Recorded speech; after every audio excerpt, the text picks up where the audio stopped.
This is Channel 2 News, coverage you can count on. You wonder what it's like to work for the regional gang unit? Well, Channel 2 News gives you a behind-the-scenes look. We have an update for you on a bad accident that sent 2 people to the hospital on Friday.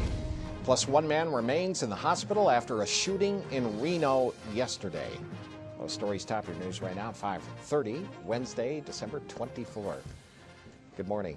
I'm John Potter. Andy has the day off, and it's Channel 2 News this morning. Holiday theme. Good morning, Jeff. Holiday ties and all. Yeah, we're ready. We're ready. Good morning, John. Ready or not, right? Good morning to you. It's going to be a warm day today, but very windy. The winds are going to pick up. Temperatures will soar up into the upper 50s, but then a cold front will move in. Look out for some rain and snow by this early evening, and we could see 1 to 3 inches of snow by tonight. We'll talk about that in just a few minutes. Have a good day. Back to you. Christmas, the only day snow's allowed on my yard. This morning, 1 man is in the hospital after a shooting yesterday afternoon in Reno. Police were called out to the intersection of Gentry Way and Neal Road at about 1:30 after getting a 911 call from the victim saying he had been shot. Police tell us the 26-year-old man was rushed to the hospital with a gunshot wound to his ankle. Investigators are interviewing witnesses. This is a very busy intersection. We're asking that anybody in the community that might have been in the area to go ahead and give us a call. Well, if you know anything about this, call Secret Witness 322-4900 or text your tip to 847-411. We also have an update on a story we brought you yesterday morning, and a reward is now being offered after a man robbed that woman at the bank drive-thru Monday night and then escaped in her car. Take a look. It happened just before 7:30 at the Heritage Bank on Los Altos Parkway, just east of where it crosses Pyramid Way. That is where this man got into the woman's car from the passenger side while she was pulling into the bank's drive-thru. He ordered her out of the vehicle, then jumped into the driver's seat. Police recovered the victim's vehicle, but they are still looking for the suspect. And if you know anything that can help, Secret Witness, they are offering a $1,000 reward for information leading to an arrest. South Lake Tahoe police are investigating an armed robbery at a Kentucky Fried Chicken restaurant Monday night on Lake Tahoe Boulevard. The suspect got in through an unlocked back door, brandished a handgun, and started threatening employees. The man ordered one employee to give him money, then he ran out through the same back door. He ran away after getting the money. Nobody was hurt. He's described as 5'8", about 130 pounds. His face and hands were covered, so they don't know his race. If you know anything, though, that can help, call police there, 530-542-6100. We also have an update on that bad accident last Friday that sent 2 people to the hospital with serious injuries.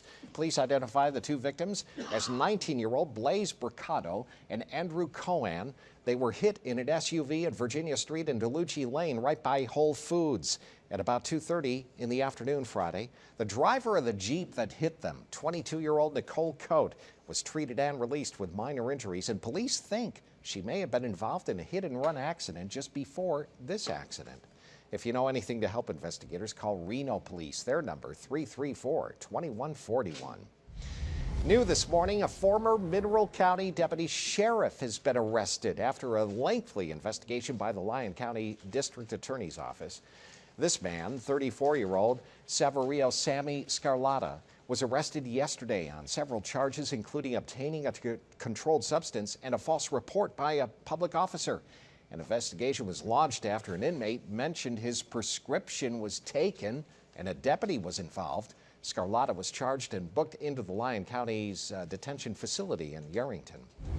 New this morning, the Silver State and federal government have agreed to have a panel study on if the U.S. will bury certain radioactive material from a former nuclear weapons site, bury it north of Las Vegas. Now, Governor Sandoval and Energy Secretary Ernest Moniz announced yesterday they're talking, but no official deal has been made. Now, this radioactive material is made up of contaminated worker uniforms and other items from a World War II-era plant in Tennessee.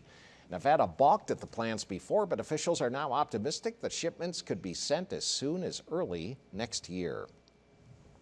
Let's get a check of the outdoors as this storm gets closer and closer. What do you see now, Jeff? Hi, John. Good morning. Well, so far, not too bad out there. Our temperatures are a little bit cold, 31 degrees in Reno, and we do have a winter weather advisory up for the entire area right until about 10 o'clock this evening. Also, a wind advisory is up as well. So, our storm system is on the way. Look out for that. The winds will start to pick up by late this morning into early this afternoon. Traffic moving along well, though. It is picking up out there. We do have an accident 395 northbound at Cold Springs. Look out for an accident there near Cold Springs. Temperatures on the chilly side, 31 degrees. Winds are calm for now, but they will increase with a vengeance later on today. 60 to 70 mile-an-hour wind gusts are possible. So blowing dust is could be a problem around Lovelock and Fallon, where you do have some fog in Lovelock and also in Susanville, about a mile visibility being reported. Average high is 45. We're still going to be warm today with a high near 60, but then our temperatures come crashing down as that front moves on through. By early this evening, our temperatures will drop down into the 30s, and we'll start to see some rain and snow out there. Snow levels will drop fast, and we could see a couple of inches, 1 to 3 inches here on the valley floor, up to a foot of snow on the Sierra Crest. So if you do have any travel plans, get it done early today.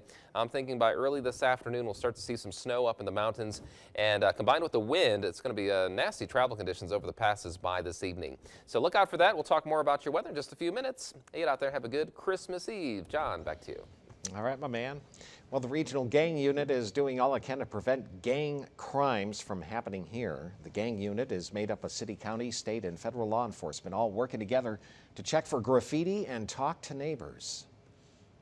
Gathering as much intelligence as we can so that when we do have a major crime, we can pull from that intelligence to have a jump-off point for the investigation. And it's all in an effort to try to keep people from joining gangs and hopefully get the existing members out of the game. If we have any hint of he would respond to resources on how to get out of the gang, then we will keep in contact with him, offering those diversion techniques, resources. What he means is they'll offer them a different life. The best way to help is to report gang activity if you see it in your area, and you can do that by calling Secret Witness 322-4900 or text your tip to 847-411. Safety watch this morning. If you were driving through Carson City yesterday, you may have noticed a lot of sheriff's deputies crossing the street, and they did this to lower the incidence of all of those car pedestrian accidents that we've had lately. Most pedestrian accidents happen on busy streets and crosswalks, and that's why the Carson City Sheriff's Office conducted this crosswalk enforcement detail. 2 deputies dressed in bright orange crossing the street several times, while patrol units waited on both sides, pulling anybody over that failed to stop for them. Our theme for today is pedestrians have families too, and we'd like to see them spend the holidays with their families as well. Drivers had no excuse. I mean, that's a crosswalk. They're dressed in orange. Well, they pulled over 29 people, 21 for failing to stop. The others were stopped for speeding, following too closely, and using a cell phone. Looking to our community now. Have you finished your Christmas shopping? Well, good for you. What about your wrapping? If you're like Landon Miller, that would be a no. He's in the newsroom with some really interesting options on ways to wrap your gifts. Hello, Giftmeister. Hello, John. Yes, they're calling me Martha Stewart this morning, and I totally understand why, because my rapping skills are just totally awesome. You can also call me Snoop Dogg, too. What? Hey, yeah, if you're in a little time crunch, here are some tips that experts say that you should probably do when it comes to wrapping. Take a look. Choose some eco-friendly gift wrap that is recyclable or made from recycled paper products. Let's think about the world this Christmas, right? And you know, if wrapping really isn't your thing, kind of like me, you might want to try using reusable bags and boxes. They work just as well. Make sure your scissors a little bit sharper, and a weighted tape dispenser can help keep your paper in place. And you know, holiday boxes, of course, makes things much simpler as well. Back out here live in the newsroom, you can see some nice little gifts that I've been working on this morning. Some things that I am including on doing today is taking like little chocolate things here, and this makes the biggest difference in the gift. So suddenly you have this cat gift, this paper with the cat, and now it has a little chocolate on top. What? Or you could even put a bow on it too. Now, if that does not say Christmas, then I don't really know what does. And I just want to apologize to my family in advance, because for some reason, I subconsciously bought a bunch of cat wrapping paper for them this Christmas. So when they wonder why all of their gifts are in cats, wraps in cats, that's the reason why. I don't really know why, but it's kind of festive, right, John? That second box better be whiskey after watching that report. I know, right? No, it's all gone. That explains this report. Am I right? What? What? What? All right, I'm he kidding, knows I'm kidding. rap and rap. So, of course, Landon. All right, thanks, Landon. Appreciate it.